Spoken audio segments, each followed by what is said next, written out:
Bismillahirrahmanirrahim. Assalamualaikum warahmatullahi wabarakatuh. Hamdan katsiran thayyiban mubarakan fihi mubarakan alaihi kama yuhibbu rabbuna wa yarda. Asyhadu an la ilaha illallah wa asyhadu anna Muhammadan abduhu wa rasuluhu la nabiyya ba'da amma ba'du. Alhamdulillahirabbil alamin. Kali ini kita masuk ke bulan suci Ramadan. Dan bulan suci Ramadan itu benar-benar bulan yang paling utama, yang bukan dilipat gandakan pahalanya ketika saat puasa saja. Dan insya Allah hari ini kita akan berbagi tema tentang apa saja sih sunnah Rasulullah SAW ketika pelaksanaan bulan suci Ramadan ini agar pahala kita disempurnakan baik di pagi, siang, dan malam hari. Nah, bulan suci Ramadan itu pelipat gandaan pahalanya bukan saat puasa saja, melainkan dari mulai pertama masuk bulan Ramadan, tarawihnya itu sudah mulai dihitung. Nah, jadi ketika pada malam hari Rasulullah SAW melaksanakan sholat tarawih itu untuk penyempurnaan satu amalan kita di dalam puasa. Dan barang siapa yang tidak melaksanakan sholat tarawih, maka puasanya kurang sempurna.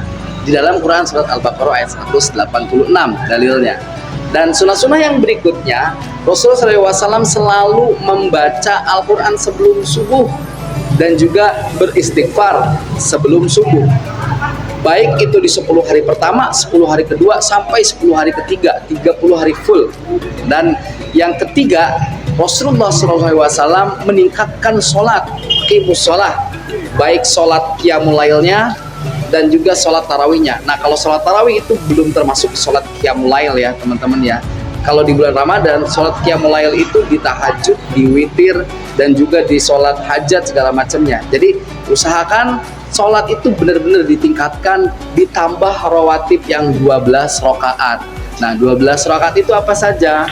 12 rakaat itu diantaranya adalah qobliyah subuh, ba'diyah maghrib 2 rakaat, ba'diyah isya 2 rakaat, ba'diyah zuhur 2 rakaat, qobliyah zuhur juga 2 rakaat. Tapi ba'diyah zuhur juga bisa jadi 4 rakaat ya.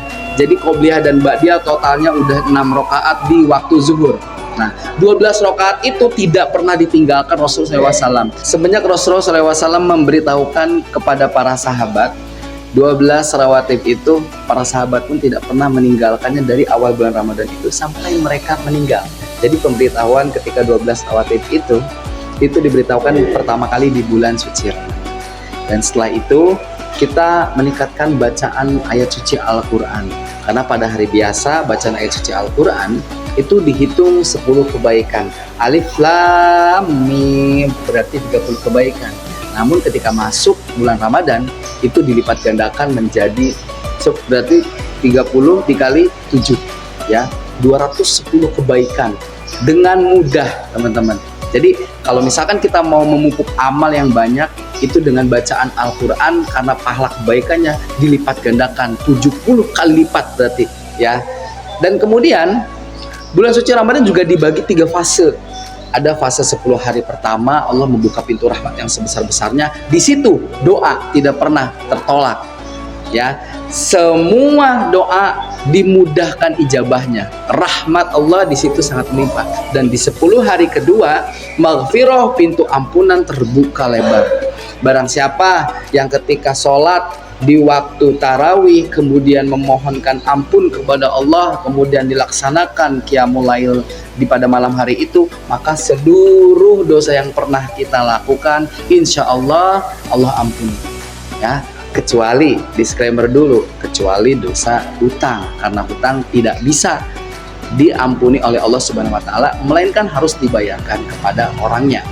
Dan yang kemudian amalan berikutnya yaitu adalah melaksanakan sedekah atau membantu orang-orang untuk berbuka puasa dengan menyiapkan takjil.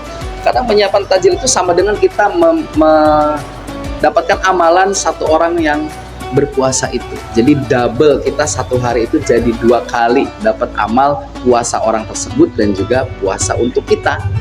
Dan kemudian ketika kita sedang diam, ketika kita sedang berdiam diri, bacaan zikir pun subhanallah, alhamdulillah, Allahu akbar itu pun juga dilipat gandakan. Jadi bulan Ramadan ini benar-benar spesial, yang dimana ketika kita melaksanakan seluruh ibadah sunnah maka akan diakumulasikan sebagai ibadah wajib. dan pahalanya pun seperti ibadah wajib.